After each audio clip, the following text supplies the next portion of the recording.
Breathe the truth into your heart. I am safe and secure in the love of God. Is there an area that you have not been feeling this to be the truth? Perhaps you've been anxious or worried about something in your life or for a loved one. Maybe there's something going on at work. Or just an uneasy feeling all the way around. Let it go. Let it go. Worrying never solves anything. Only by realizing that God is right here, right now, do we feel that wonderful realization that God truly is in charge, that I am safe and secure in the power and presence of Spirit. I was created safe, secure, loved, surrounded and enfolded, always. Course in Miracles said if we only knew who was here, we would never be afraid again. Breathe that truth in and let go. I am safe and secure in the love of God. And so it is. Amen.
That will make me shine.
been looking at spiritual lessons from children's stories. We began with Peter Pan, and we had Cinderella, and today is the third and final of my series on metaphysical children's stories, and the Three Little Pigs.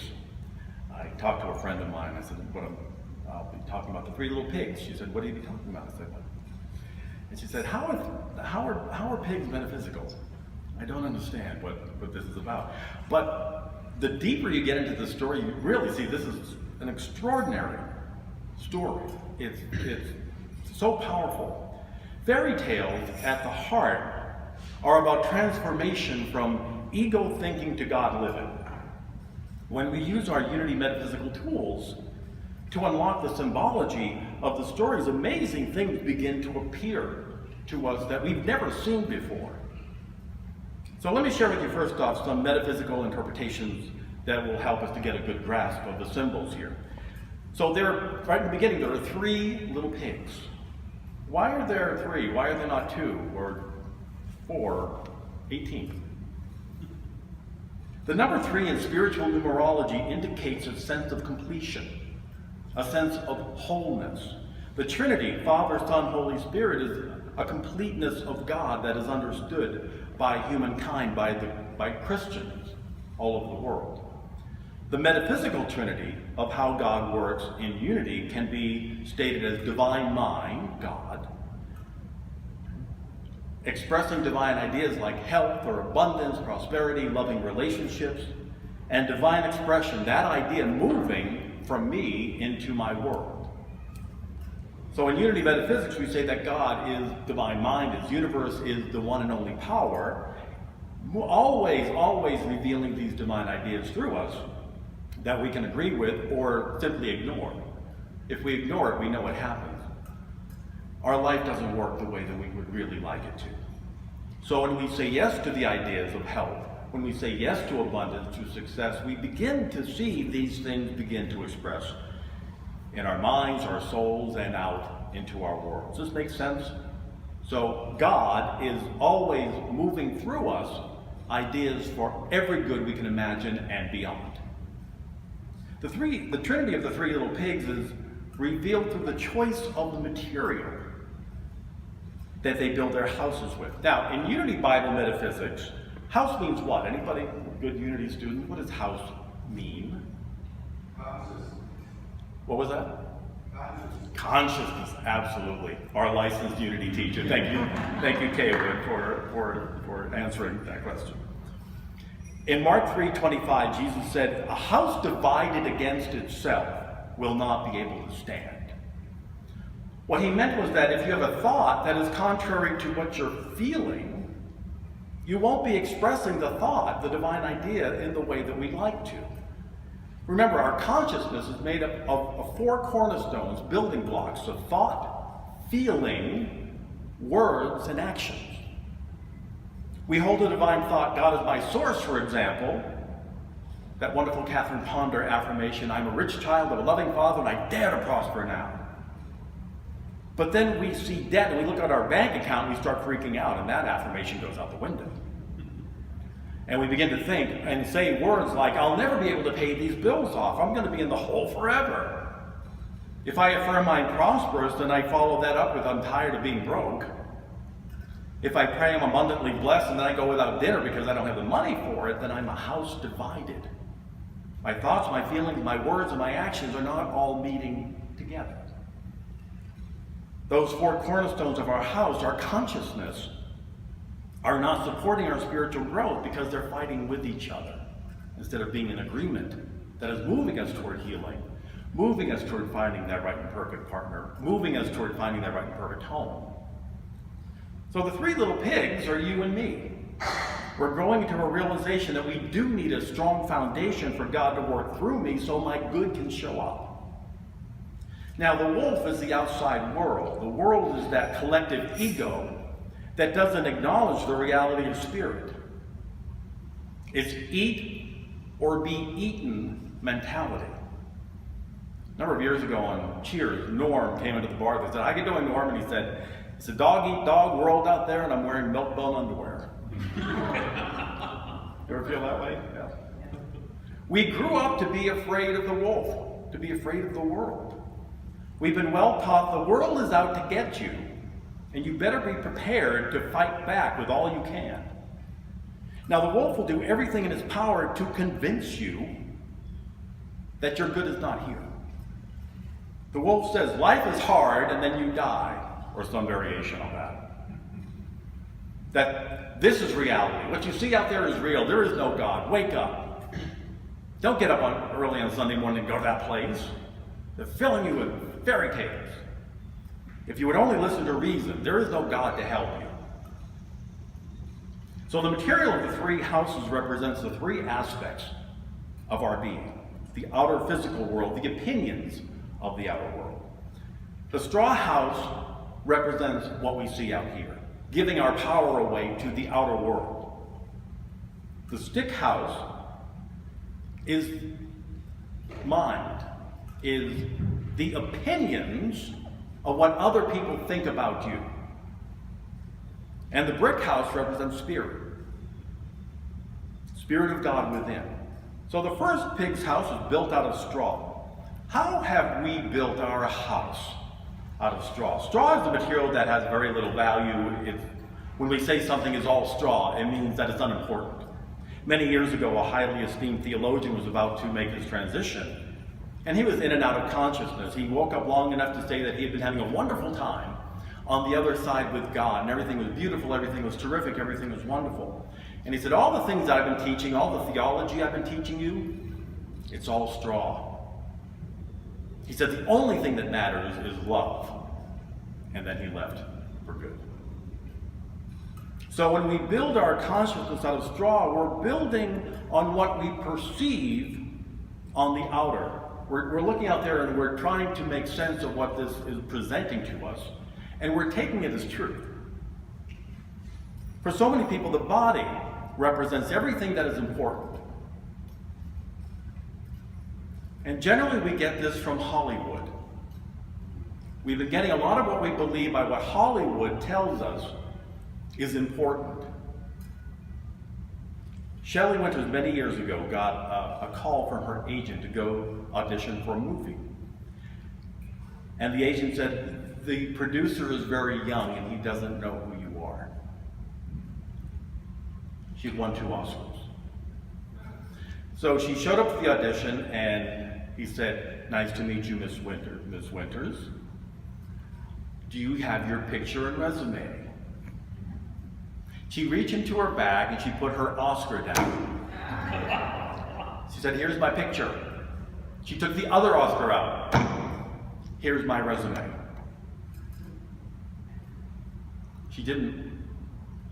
She was a little spicier than that. I can't talk about that on Sunday morning. But she spoke her truth quite clearly. So we have an American culture that worships the young, doesn't even acknowledge how great Shelley Winters was and her body of work. If your body shows any signs of living, if your body is showing any signs of ripening, I don't say we're getting older, we're getting riper. You know how a banana gets? Spotted, a little soft, but sweeter, right? Yes. Banana's really sweet when it gets riper, and that's us. If your face looks older than 25, then you're considered by some in our culture to be not of much value, even if you win 2 Oscars. Who are you? What have you done? If you believe this, you've built yourself a house of straw. You've given over to the wolf. But Shelley Winters did not do that. She said, here's my picture and here's my resume. And then she said to him, what have you done?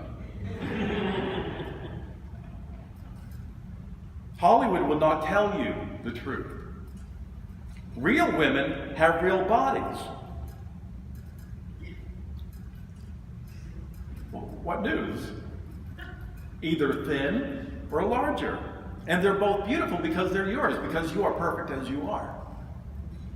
Real men have real stomachs. And just because we don't look like Hugh Jackman and Wolverine, doesn't mean that our bodies aren't perfect either. Hugh Jackman said, I don't even look like this. This is 12 hours a day.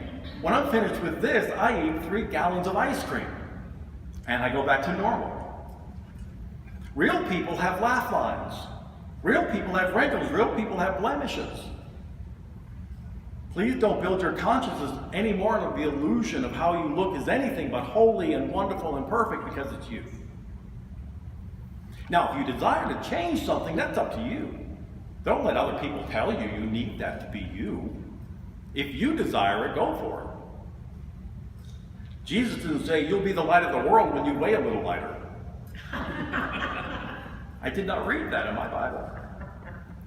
Jesus said, you're a child of God, you're perfect, just as God created you.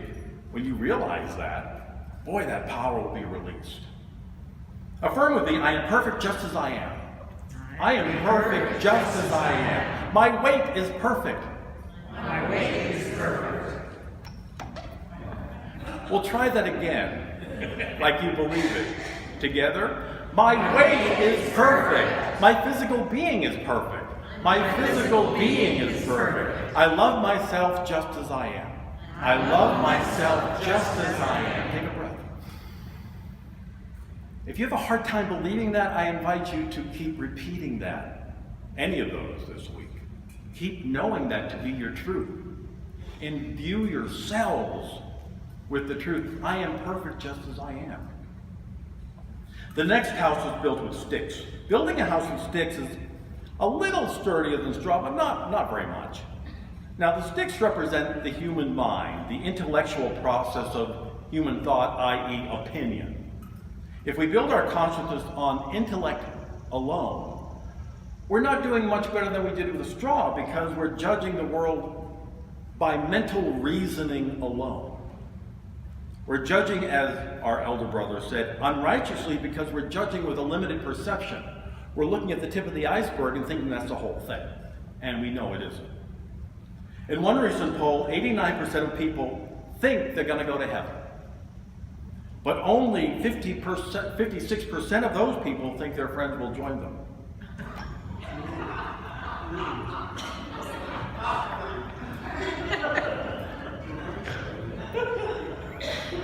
We'll have a meeting after that to determine who here is actually going to be joining you. Roy is already picking out who's going to be coming with him. Right? Opinions are meaningless, as we see. This is so silly. Because it's never based on truth. Hardly ever. It's based on opinion. The house of sticks is your house of opinion.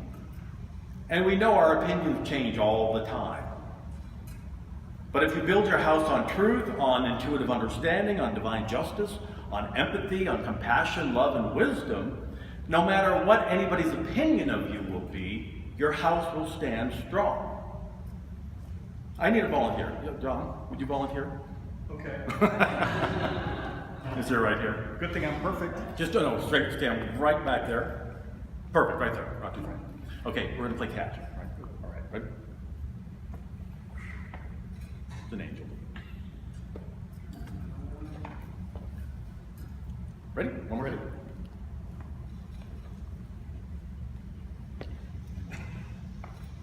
You're ready, John. One more time. This is Wendy's angel, by the way. Okay, ready?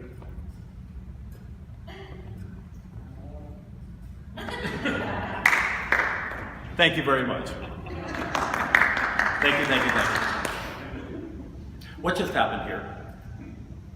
I invited you to play catch. I threw the angel to you, you caught it. Why? Because I threw the angel to you, you caught it. I invited you to play a game, right? You threw the angel to me, I didn't catch it. What happens when you don't catch a ball or an angel? The game's over.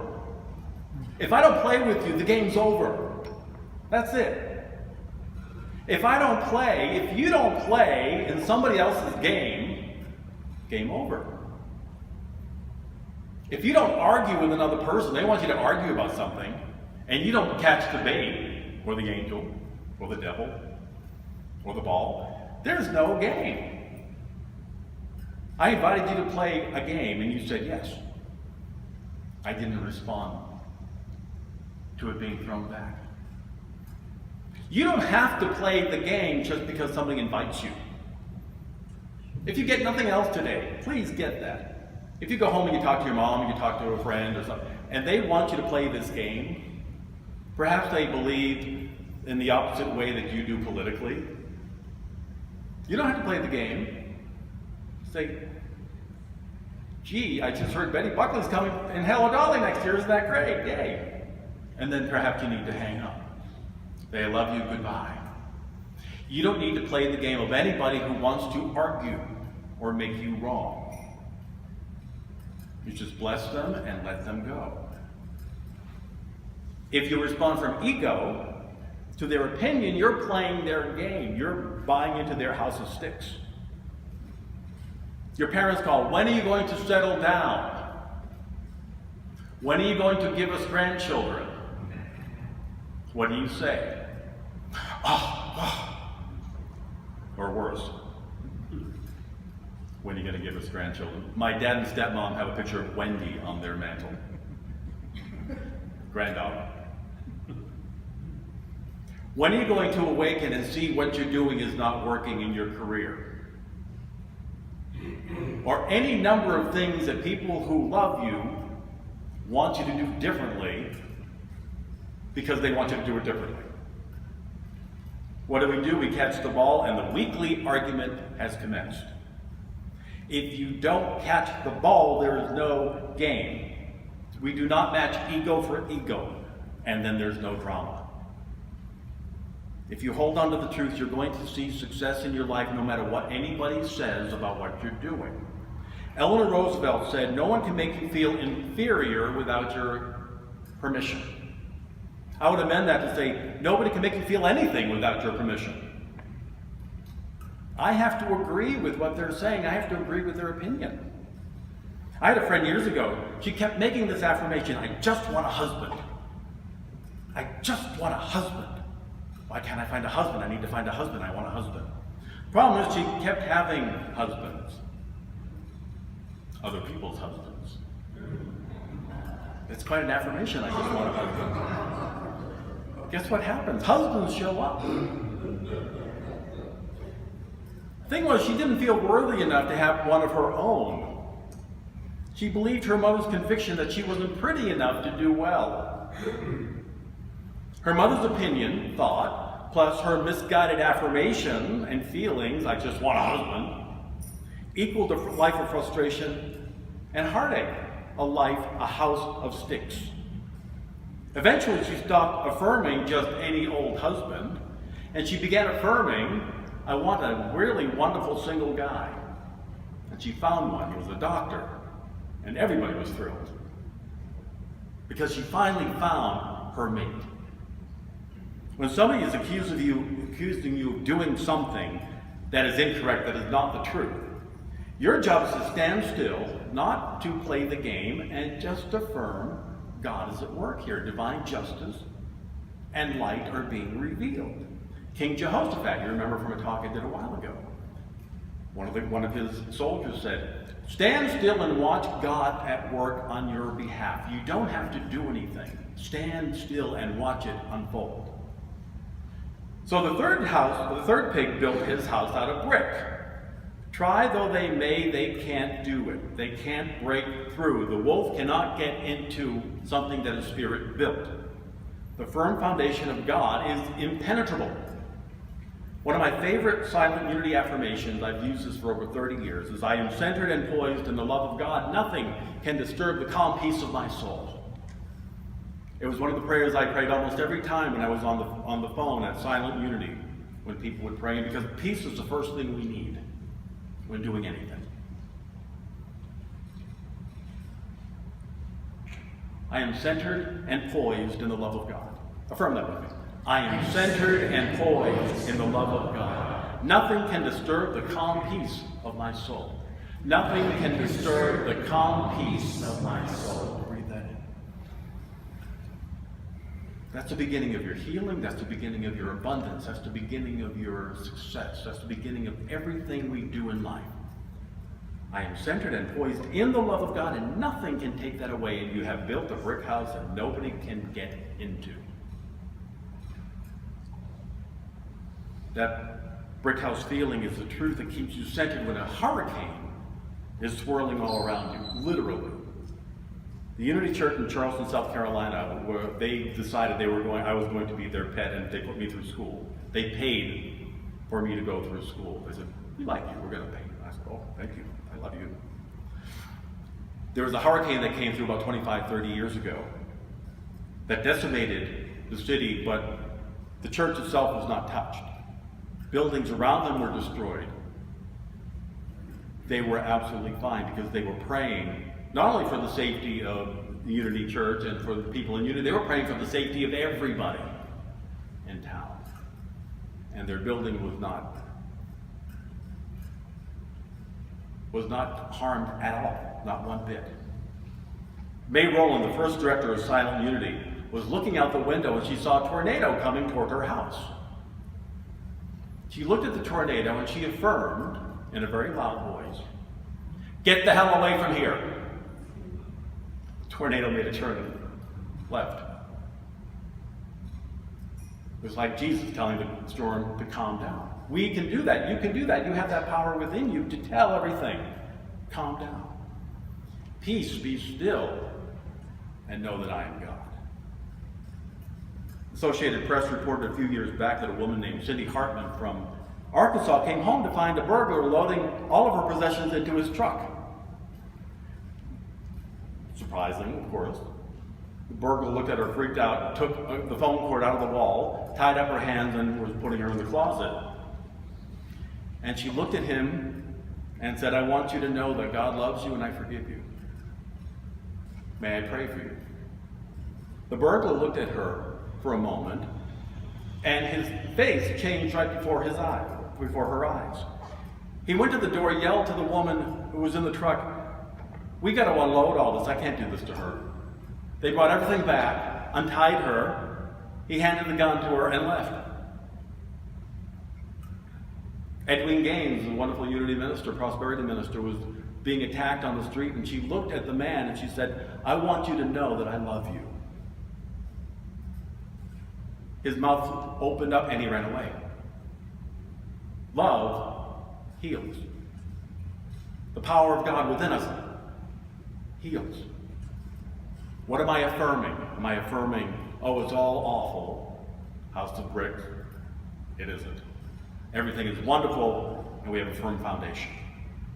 The wolf may try to get into your house, the world may try to invade your consciousness, but it cannot without our permission. Today you may be feeling like there's no hope. You may be feeling hurt or disappointed in your life, that something in your world just is not working. You can't see how it's going to change. But the truth is, when you affirm and know the truth that I'm a powerful child of God, that God is at work in me right now, our lives will change like that. I invite you to close your eyes. Go to your heart.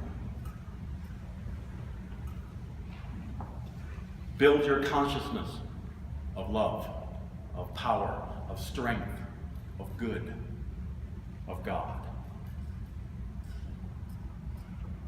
We begin our meditation time by singing, "Lead me to the light. Help me to make it through. Lead me into the light." Lead me to the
The light is right here. We are led to the light by turning within, by knowing that I am the light of the world. Now, it's just not a compliment, that's the truth. We are literally made of light. We dim that light by affirming a non-truth, by allowing the outside to reveal the untruth that we are less than, that we don't have power. The truth is, I am perfect as my Creator is perfect, meaning I am complete, whole, nothing missing. I came here with every divine power available for me to call upon. My job is to build that house of brick with divine thought,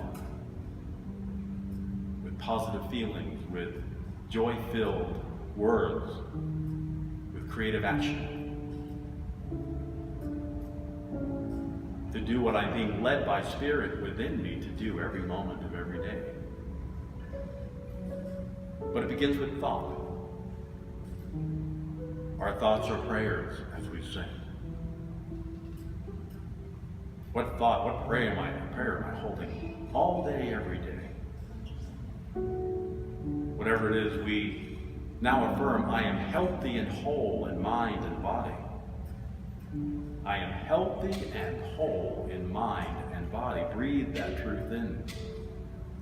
Breathe it into every cell, every tissue, every atom, every breath, every thought.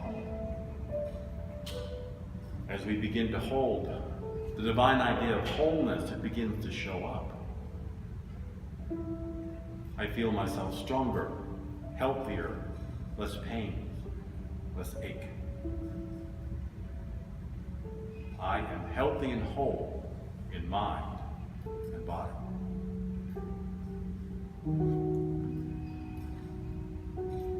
The truth is, we were created to be abundant, to be blessed, the outpicturing of all good at all times. My job simply is to say yes to it, not to try to figure it out with my head, but to allow Spirit from my heart to reveal my good is here right now. I am a prosperous creation of Spirit. I am a prosperous creation of Spirit. Breathe that in. That is the truth.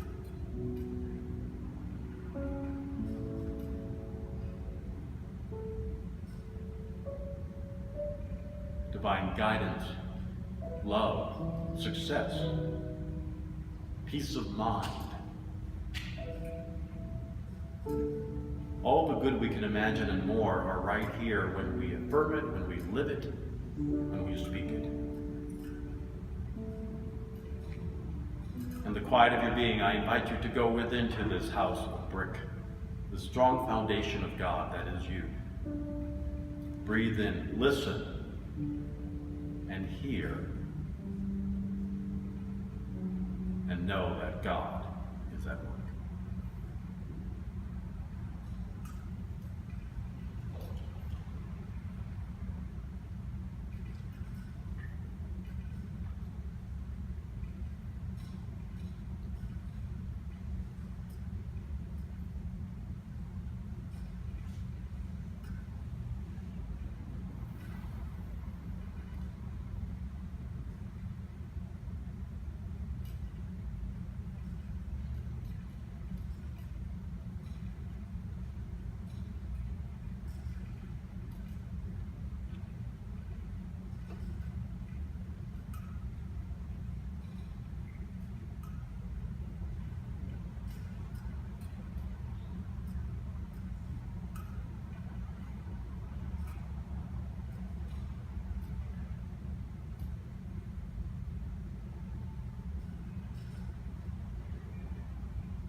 am centered and poised in the love of God.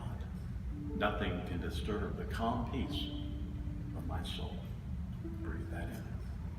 I am safe and secure in the love of God. As we bring our sense of self back to this time, this place, I invite you to sing. The greatest thing in all my life is loving you.